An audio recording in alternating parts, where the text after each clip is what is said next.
Welcome to a podcast celebrating Scottish culture and entertainment, which is here to sing the praises of books, films, comedy, music, theatre, exhibitions, telly, poetry and all that jazz.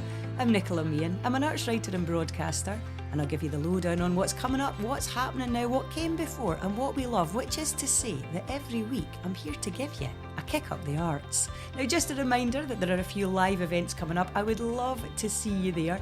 Actor Dawn Steele, who starred in Monarch of the Glen and Shetland among others, joins me at Granite Noir Festival in Aberdeen. That's on February the 23rd. Award-winning poet and writer Michael Pedersen's with me at Glasgow's Glad Cafe. That's on March the 1st. And Siobhan Wilson and Raveloe are going to be playing some live songs for us at that too. And then on March the 27th, David Keenan is going to introduce us to his superb new collection of music writing, Vocanic Tongue. That's at Edinburgh's Portobello Bookshops. There are tickets for all of those events online and we would love you to join us.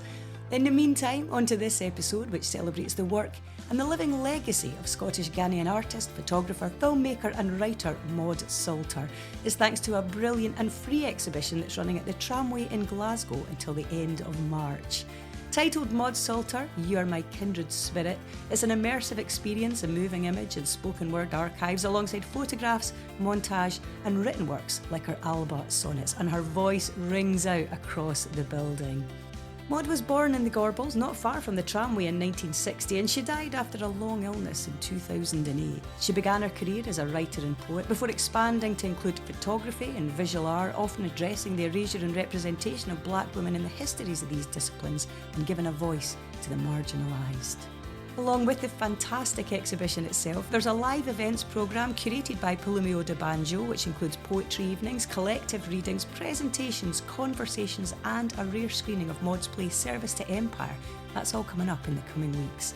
The live programme launched with a screening of Natasha Rowona and Tomiwa Folarin-Shaw's excellent short film Maud, which invited black women making art in Scotland to reflect on her life and her work and her influence. Many of them also feature in the Passions publication, which revisits and responds to Maud's seminal 1990 book Passion, Discourses on Black Women's Creativity. I caught up with Natasha and Tomiwa and Palumi after the screening to chat a bit more about Maud and her work.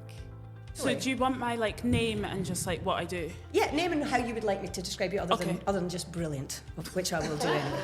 I'll put in the brilliant is enough. I'll put in the superlatives. So I am brilliant. I'm Tomiwa Folarin-Shaw. I'm a writer, editor and project manager, producer working in film and for film festivals. I mean, that's making me feel very, very lazy. For a starter. I work from bed a lot of the time. I can't lie. I'm a lazy girl at heart. So do I, and I still don't have that job description. But anyway, okay, you're next, Natasha. I'm Natasha Rowona. I'm an artist, filmmaker, writer, researcher and community events producer. Amazing. I'm Palumio de Banjo and I'm a curator, writer and PhD researcher, and that's that for now. I reiterate what I said earlier about the job descriptions and how inferior I feel. So I guess to start with, we have just had the most extraordinary afternoon at the exhibition and then watching your short film screening and then an incredible discussion about it. And we'll probably touch on some of these things, but I'm going to start with something that I feel like I shouldn't have to ask you, because as your wonderful film and this exhibition sort of suggests, she should be a household name. But how did you all discover Maud Sulter? Natasha, do you want to go first? And then I'll go? Because that will make sense in the chronology of it all. I'm loving the chronology. Yeah. And then you can just tag in at the end, maybe. Very happy to do. You are honoured. You're welcome. Natasha. Okay, so how I found Maud's work, I think it was about 2018, and I was in art school, I think my second year of art school, and I came across this zine, or this guide, I think it was called Surviving Art School for POC, and Evan, if I call it, had mentioned Maud's name within that, and had talked about her practice as being really important to them as they were in art school, and I think that was the starting point of my obsession or really interest in Maud's work. And from there, because at that time there was just nothing about her. If you googled her name, it was just very, very slim what was on Google, so I kind of took out all the books I could find about her in the different places and libraries, and just did lots and lots of research as best as I could, and kind of spent a lot of time with her work. So yeah, that's how I found her. So that's the beginning, but there seems to be a chronology here. So this leads, I mean, the thing is, like, every single aspect of Maud's life and work and practice, there are connections everywhere, right? Okay, and there are stories, and there are communications, and there are engagements and collaborations, and this is clearly, obviously, the second part of this. Yeah, you think so. I think it's the first time I met Natasha. Natasha thinks says it's the second. Okay, go on. Remember? No, you didn't know. Wait. And I said my memory's awful, so I'm not going to fight this battle. But so a filmmaker, kind of student filmmaker, had brought Natasha and I together to do something which I can't really remember what it was, in Natasha's flat, and this was in 2018. Okay.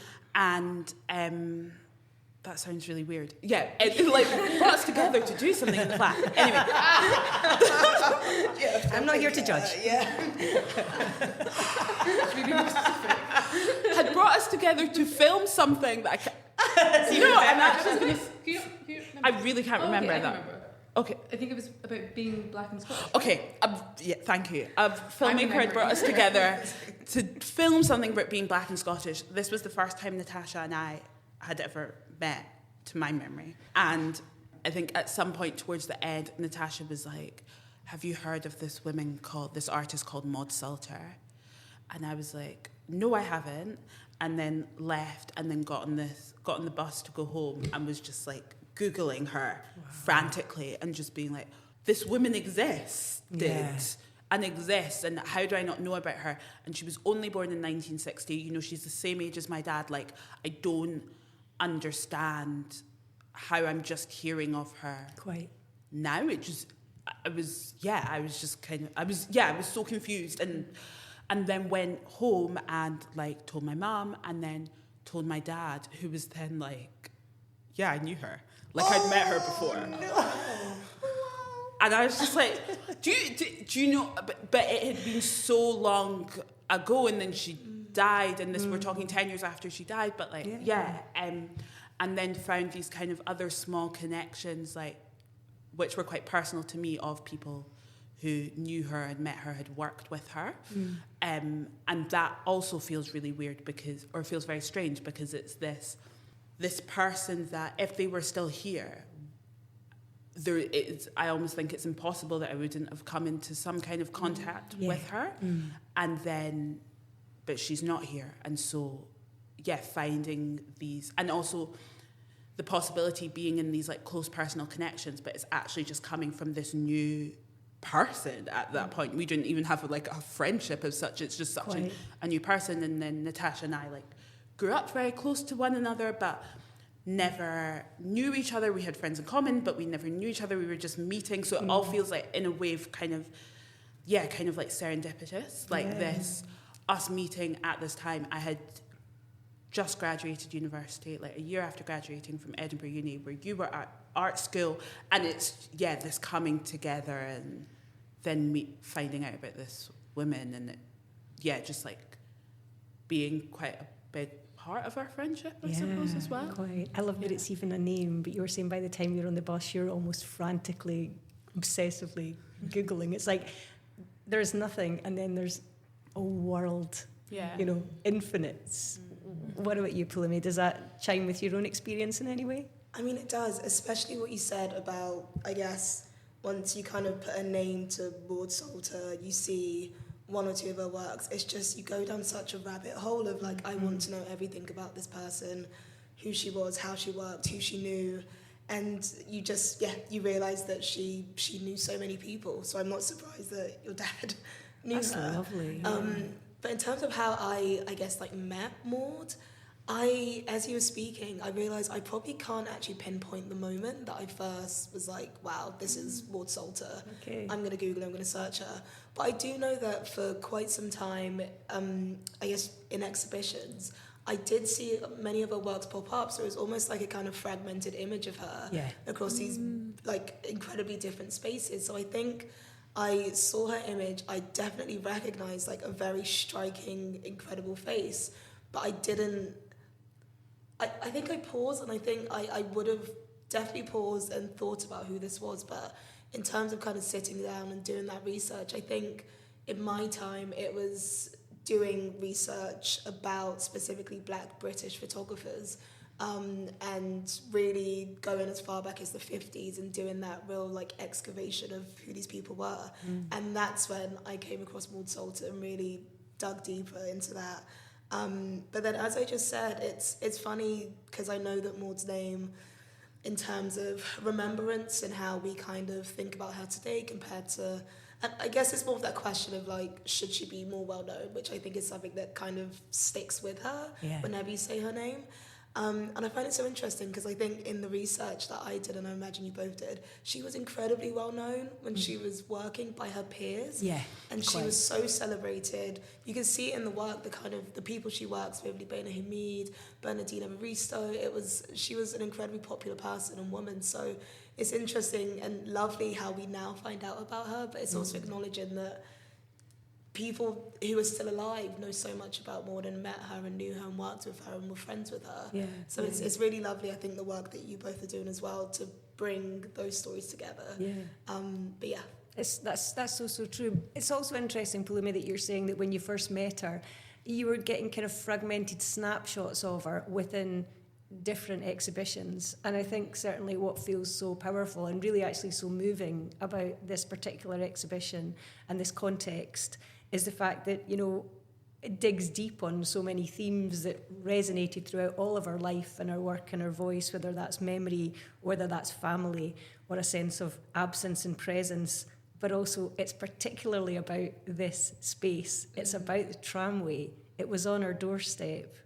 And family absolutely sings out throughout the building for her, doesn't it? Yeah, no, and I think it's one of the central works, and I know that in the plan of the exhibition, so Claire and Alex, who were co-curators for the exhibition, and worked on it together, I remember in very early conversations with them, there was this specific image of Maud's mother, who was a tram conductor, who allegedly was the last tram conductor in Glasgow, and whether that's true or not, I don't care. I think it's true. It's absolutely true. Yeah, but it's so beautiful to think that this is a place that, you know, Maud's mum probably entered as a space. Yeah. You never know if Maud actually entered the space alongside her mother, but there's this really beautiful photograph in the exhibition of Maud's mother stood in front of a tram, so it really brings it back to the space. And also Glasgow was such a special place for Maud, but specifically the south side and specifically the Gorbals, which isn't too far from here, and the work really echoes that, I think, about place and time and family and her heritage within that. So yeah, the space is very important. Yeah, and her voice is absolutely vital, isn't it? I love that you walk in and again the building rings out, and very much within your film as well we hear her voice. And so it's one thing to maybe get to know someone and to meet them by discussing them and even digging deep on their texts, but there's something about the fact there was a real generosity of spirit across all of her art, wasn't it? I mean, she has given us so much, this living legacy and a living archive is a phrase which keeps coming up. And Deborah Cherry, who of course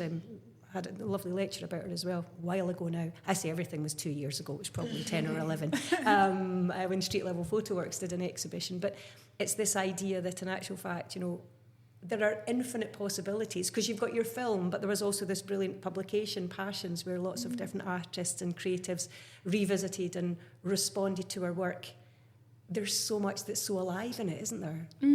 Yeah, no, absolutely. And I think in the film as well, we were like, so we know it's really important and we want to have these Black artists who are working in Scotland now and can almost contextualise and situate Maud now.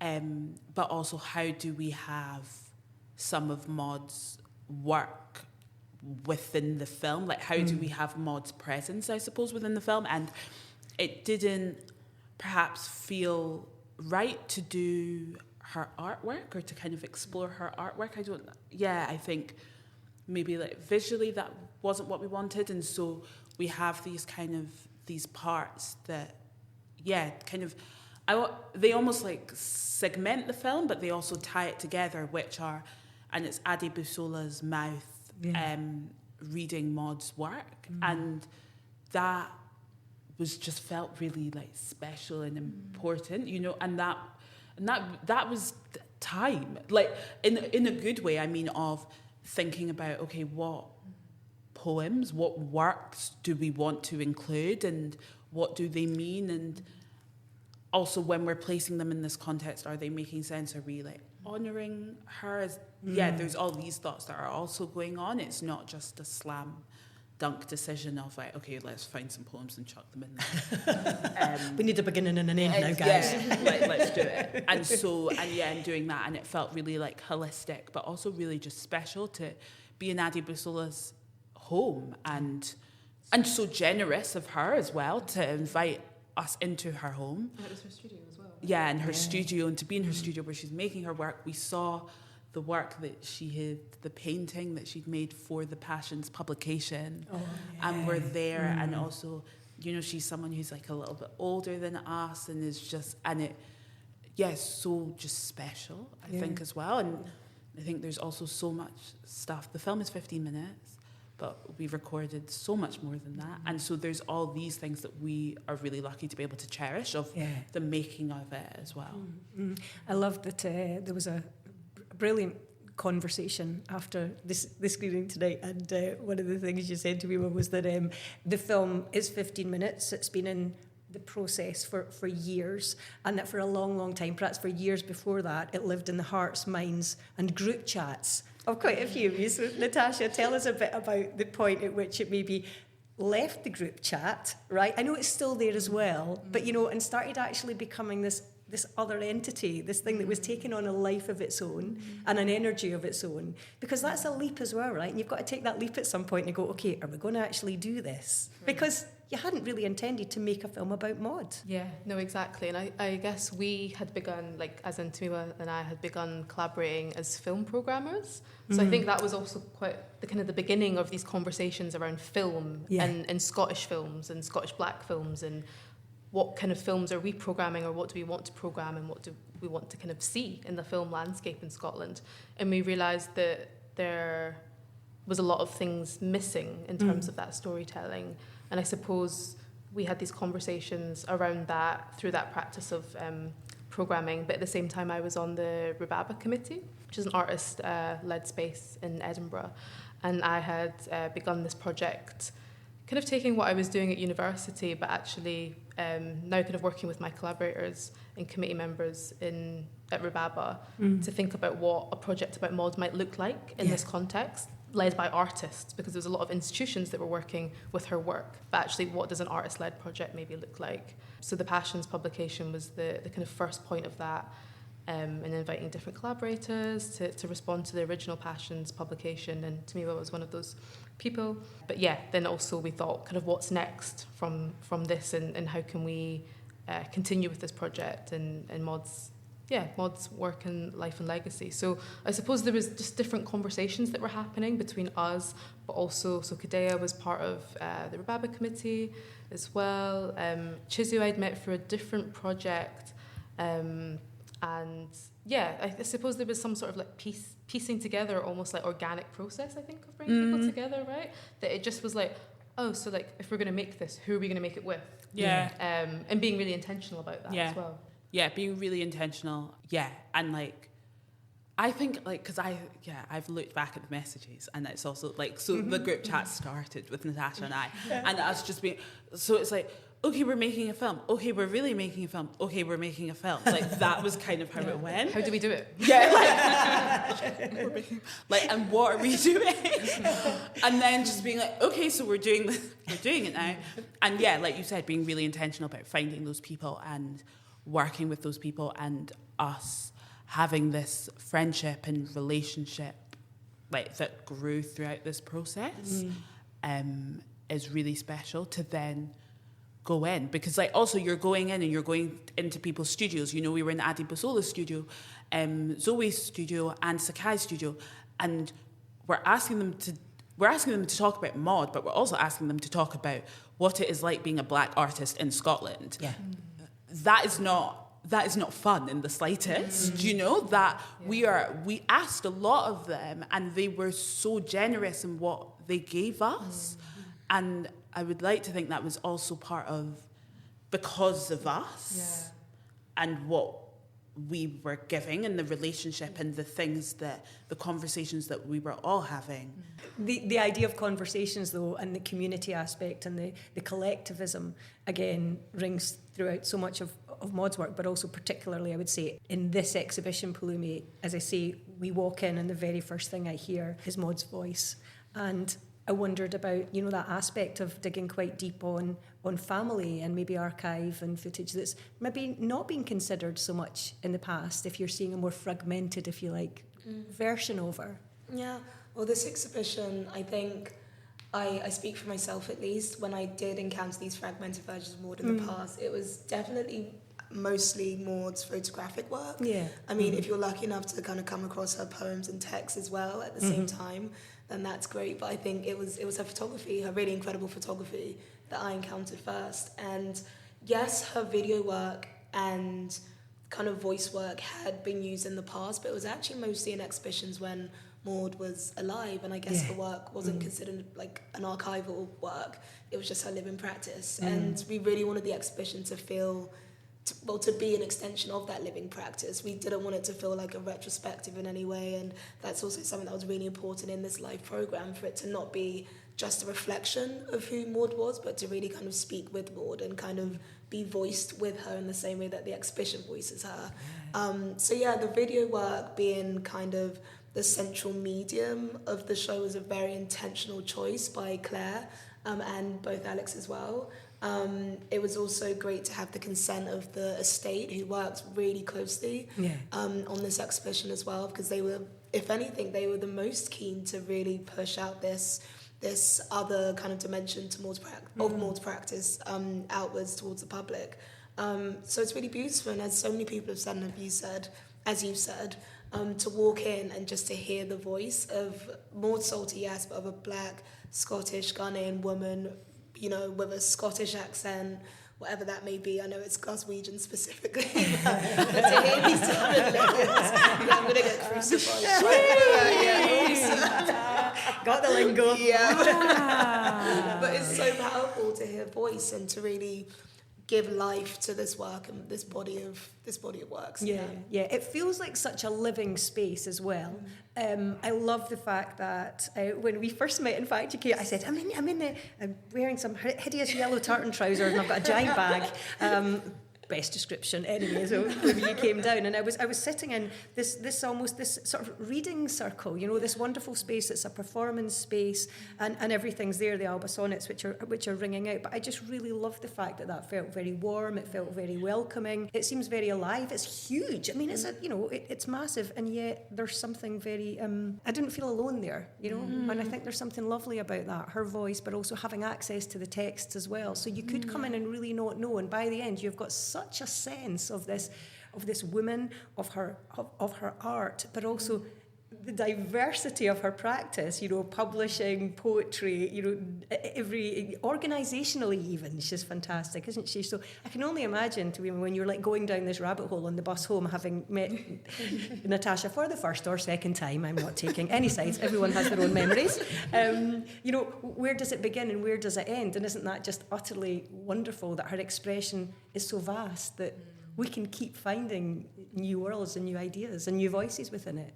Yeah, no, it's so incredible that it's like this constant discovery. But I think we also have to be really careful because she's not here. Yeah. And yes, we hear her voice and we see her work and we read her writing and we explore and we learn, but we are not hearing.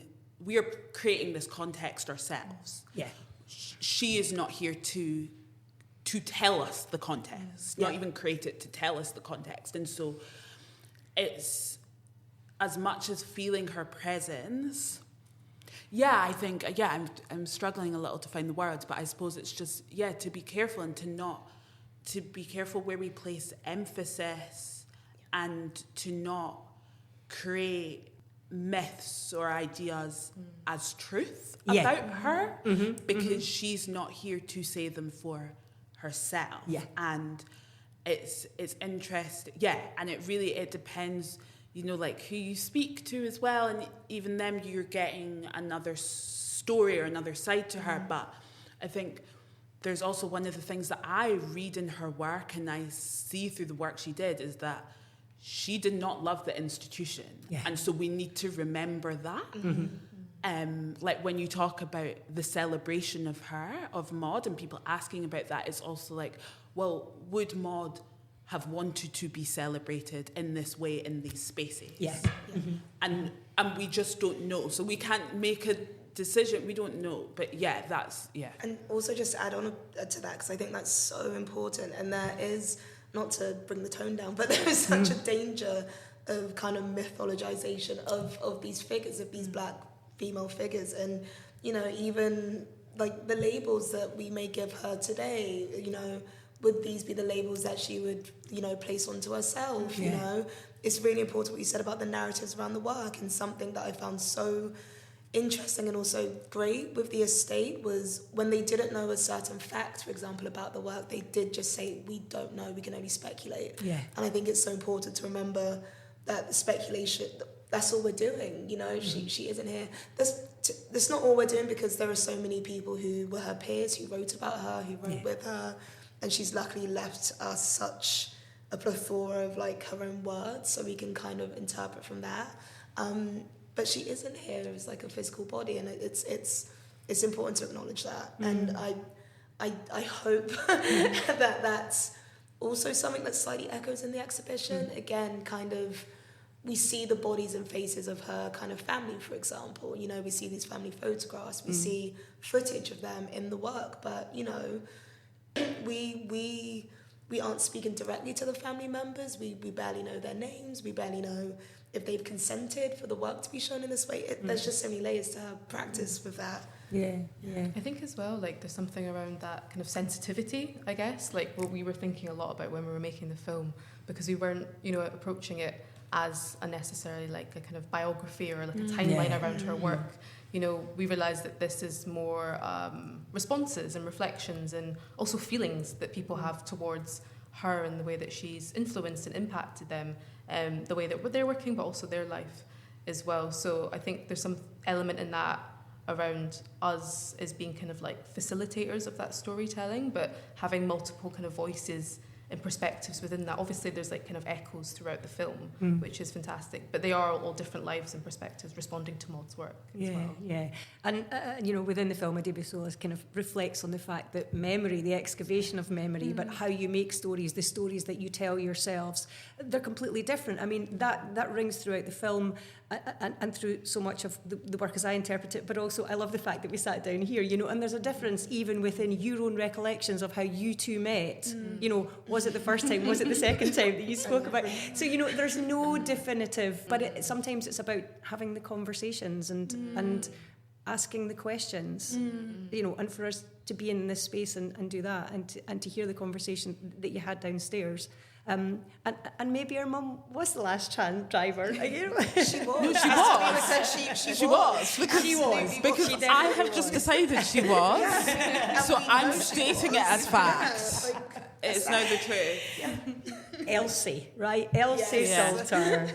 I think it's so important to have her in the Scottish context as well, right? Because like you say, Palumi, she was known and she was celebrated. But that a lot of that was in London, in the kind of feminist art scene and black art scene there. But actually in Scottish cultural memory, like Adébí Solis says, she has been forgotten. And I think that's a really interesting context in which like her work and her life, fits into, right? Like her home city. Yeah.